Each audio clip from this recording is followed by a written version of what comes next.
Salam sejahtera, terima kasih kerana bersama dengan saya di Nazilin Unity Channel. Satu lagi pengakuan daripada Najib paling mengejutkan seluruh Malaysia. Najib mengaku dia angkat sumpah sebagai Perdana Menteri dan tak akan buat onar pada negara SRC. Wah, ini hebat. Apa pendapat anda? Najib Razak berkata, dia telah bersumpah sebagai Perdana Menteri ketika itu dan tidak akan bertindak berlawanan dengan kepentingan SRC internasional dan negara. Mana-mana pengarah yang tidak bersetuju dengan cara syarikat milik Menteri Kewangan diperpadankan MOFINC dijalankan, bebas untuk meletakkan jawatan, kata Najib. Bekas Menteri Kewangan itu memberikan keterangan pada perbicaraan kes saman SRC sebanyak Amerika Syarikat dolar 1.18 bilion bersamaan dengan 3.6 bilion ringgit Malaysia terhadapnya di Mahkamah Tinggi Kuala Lumpur. Najib yang juga bekas penasihat emeritus SRC mengulang kenyataannya sebelum ini. Dia tidak dapat menguruskan syarikat secara mikro dan bergantung kepada para pengarah yang mempunyai kelayakan profesional sangat baik. Sebagai Perdana Menteri, saya tidak akan melakukan apa-apa yang melanggar kepentingan syarikat dan negara. Saya telah bersumpah di bawah Perlembagaan Persekutuan, kata Najib di hadapan Hakim Ahmad Fairuz Zainul Abidin. SRC sedang menyaman Najib untuk mengembalikan wang yang didakwa diseleweng daripada syarikat tersebut. Jawapan Najib itu merupakan maklum balas terhadap pemeriksaan balas oleh Peguam Gurdial Singh Nijjar yang mewakili bekas pengarah SRC Suboh Mad Yassin.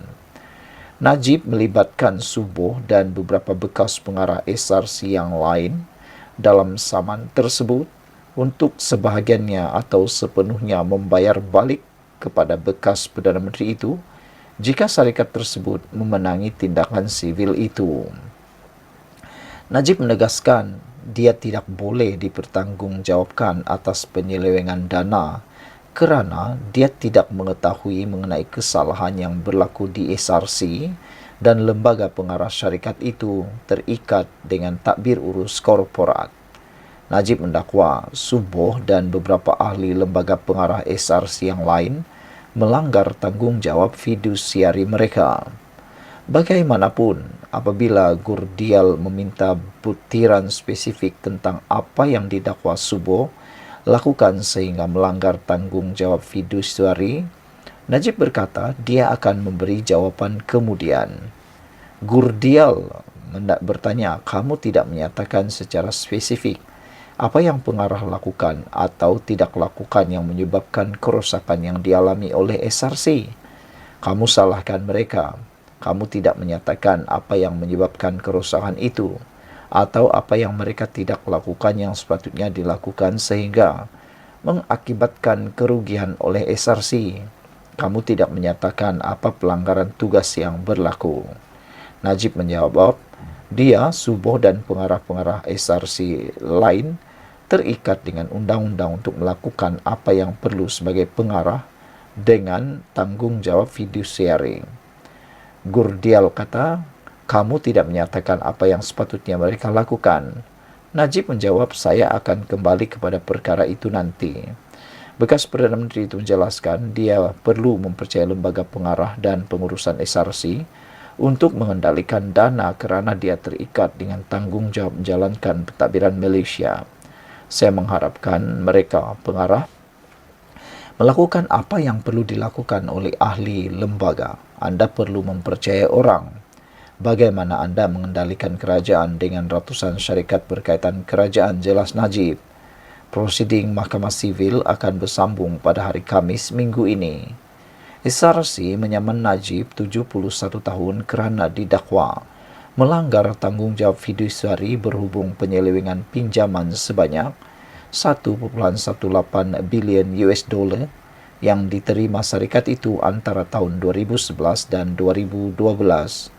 Kumpulan wang persaraan KWAP telah memberi pinjaman sebanyak 4 bilion ringgit Malaysia dalam dua peringkat untuk SRC.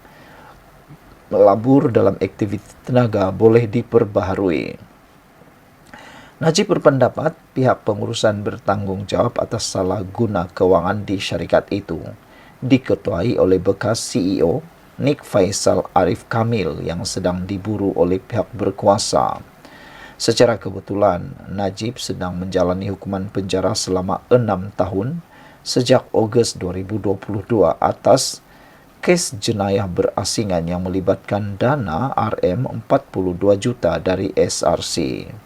Dia didapati bersalah menerima RM42 juta ringgit sebagai suapan kerana memastikan 2 jaminan kerajaan bagi pinjaman KWAP kepada SRC, sedangkan KWAP berada di bawah bidang kuasa Kementerian Kewangan. Pada Mei 2021, SRC International di bawah pengurusan baru memfailkan saman mendakwa Najib melakukan pecah amanah dan salah guna kuasa serta memperoleh ganjaran peribadi daripada dana SRC selain menyeleweng dana itu. Sebelum ini, SRC International menggugurkan 5 pengarahnya daripada saman itu dan mengekalkan Najib sebagai defendant tunggal. Bagaimanapun, Mahkamah Tinggi memberi kebenaran kepada Najib untuk mengeluarkan notis pihak ketiga terhadap mereka. SRC International memohon deklarasi mahkamah bahawa Najib bertanggungjawab atas kerugian yang dialami olehnya akibat pelanggaran tugas dan amanah beliau serta menuntut bekas Perdana Menteri itu membayar pampasan RM42 juta ringgit bagi kerugian itu. Saudara-saudara sekalian, ini pengakuan Najib paling mengejutkan kita semua. JBK 046 memberikan komen di ruangan komen Malaysia Kini menyatakan, semoga Datuk Najib mendapat keampunan penuh oleh Duli Yang Maha Mulia dengan kadar segera. Kami rindukan kepimpinan beliau, kata JBK. Kami berharap beliau kembali memimpin negara walaupun hanya satu penggal. Amin, kata JBK 046. Apa pula pendapat anda untuk isu kali ini? Adakah Najib bersalah atau Najib tidak bersalah? Yang pastinya Najib sudah berada dalam penjara saat ini atas kesalahan menyeleweng SRC International. Tetapi pengakuan Najib pada malam ini amatlah mengejutkan kita. Dia mengaku bahawa dia tidak akan buat onar pada negara dan SRC. Itu pengakuan terkini Najib. Sekian dulu untuk kali ini. Jangan lupa tinggalkan komen anda.